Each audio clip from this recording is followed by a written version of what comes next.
My name is Katie.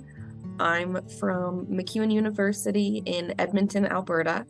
I am in my fourth year of a Bachelor of Arts in Psychology. The year before I joined the Open Hearts, Open Minds project, I started volunteering with a different organization that it was like you were a leisure companion for a senior with aphasia. And I had really enjoyed my time volunteering with the senior, and I found it really fulfilling. And so then I kind of looked on some volunteer boards and things like that, and I just so happened to find this project. And a year or two before, my grandma was diagnosed with Alzheimer's, and she went really quickly. So she had actually passed away, and so she had pretty strong memory loss, and I never had any of that stigma. I had a really positive outlook on dementia, and I just knew, like, even if she didn't remember me, just to be there for her. And so I kind of had a really good outlook, and just from my grandma and my experience, I knew that people living with dementia is something I'm really passionate about, and it's actually something that I would like to focus on in my future studies. And I enjoyed being around people who live with dementia because I think they're just the same as everyone else. I learned a lot more about the dementia population than I thought I knew.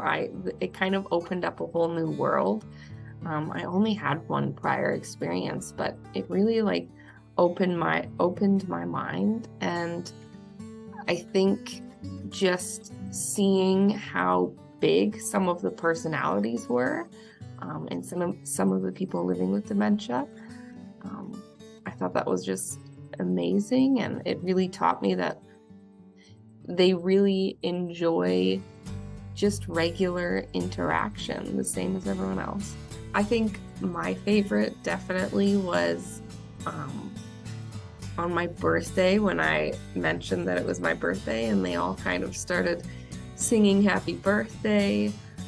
I know for sure that made my day, because I had to go to school that day, and I was like, I don't want to be at school on my birthday, but the group had sung me happy birthday, and I thought that was really amazing. It left me with a big smile. My first session, I think I sat in, and there was one lady who was coloring, and she was so verbal and vocal, and she was just like telling stories and having fun, but really focused on her coloring, but very verbal, and she was just so funny. And I think there was a lot of people like that who they had so much to say, and just they wanted to be heard, but they were like so focused on their activity. Like some of the painting activities, they'd be so focused, and some would be really quiet and kind of like, don't bother me, I'm painting. And then others would, you start talking to them, and they just have so much to say.